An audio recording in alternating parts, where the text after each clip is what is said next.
Tropical Typhoon, Chairman TV. Weather update. Helping homeless people. Please subscribe.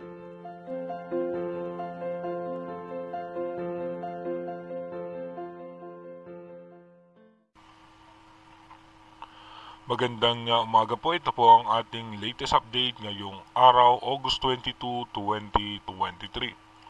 Patuloy nga pong umiiral sa ating bansa itong southwest monsoon na nakakaapekto nga po yan sa may parte ng Metro Manila, Visayas, Mindanao, Mimaropa, Bataan, Zambales, Cavite, and Batangas at natitirang bahagi ng Luzon. Asahan nga po natin may mga biglaang pagbuhos ng mahina at katamtamang pag-ulan.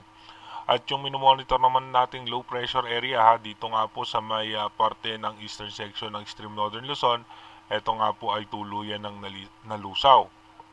At ayon naman po sa ating European Center ng Advanced Weather Forecast, meron nga posibleng papasok na sama ng panahon sa ating Philippine Area of Responsibility. As of now, isa na nga po siyang tropical depression. Nasa parte na nga po siya ng Guam. At posibleng pumasok po yan ng ating Philippine Area of Responsibility. Magda-downgrade po yan as low pressure area. At bukod nga po doon, ay meron pong mabubuo na posibleng panibagong bagyo. Dito mismo po yan sa loob ng ating Philippine Area of Responsibility na posible nga po na ating imomonitor yan dahil meron pong tsansa ang landfall scenario dyan dahil nga po magkakaroon ng high pressure area sa parte ng Japan na posible nga pong tumulak pababa dito sa nasabing sama ng panahon. At ayon naman doon sa ating nagtatanong regarding sa ating El Nino, ayon po sa ating WMO, nag-start ang ating El Nino noong July at possible na hanggang September mararamdaman natin yung matinding init. At mararamdaman pa rin po siya until end of the year, pero yung pagdating na po ng November hanggang December medyo maiibsan yung init gawa nga na posibleng pagbugso na ng ating amihan. Dito nga po sa ating prediction nung mas mainit sa ngayon mas mainit nga po ang temperatura sa may parte ng Europe kumpara nga po dito sa atin sa may Pacific Ocean hanggang dito nga po sa Pilipinas. Pero mapapansin nga po natin yung mga pagbabago at naka-alert nga po dyan sa may parte ng Europe yung heat wave, possible heat wave sa Europe. Kaya iba yung pag-iingat yung mga kababayan naman natin nasa part ng Europe. Dito nga po asahan natin may mga posibleng mas maraming sama ng panahon o bagyo na mabubuo nga po dito sa may Pacific Ocean dahil nga po sa matinding init ng ating karagatan dahil nga po nag-evaporate yung kanyang moisture at nagiging isang ganap na sama ng panahon. Dumako na nga po tayo sa ating advanced weather forecast. Dito naman po sa ating advanced weather forecast, ito na nga po yung tropical depression, yung nasa labas ng ating Philippine Area of Responsibility, nasa parte pa po yan ng Guam. At bukas nga po, August 23, asahan natin makakaranas na nga po tayo ng mga pag-ulan. Posible nga po mag-umpisa na yan ng hapon, magkaroon po tayo ng mga biglaang pagbuhos ng pag-ulan. Pagdating naman po ng August 24, tuloy-tuloy nga po bubugso yung ating amihan.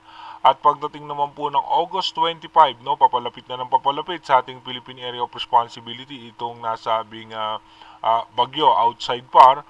At pagdating ng Saturday, August 26, mas lalakas pa nga yung mga pag-ulan dito sa may parte ng western section ng ating bansa.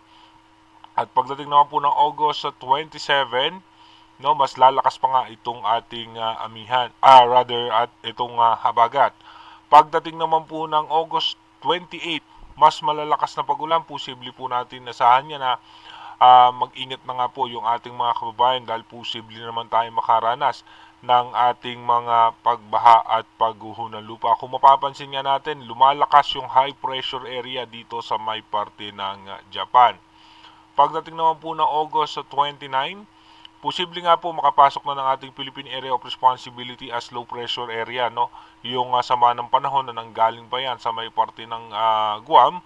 At pagdating naman po ng August 30, posible nga po itong dahan-dahan ng malusaw.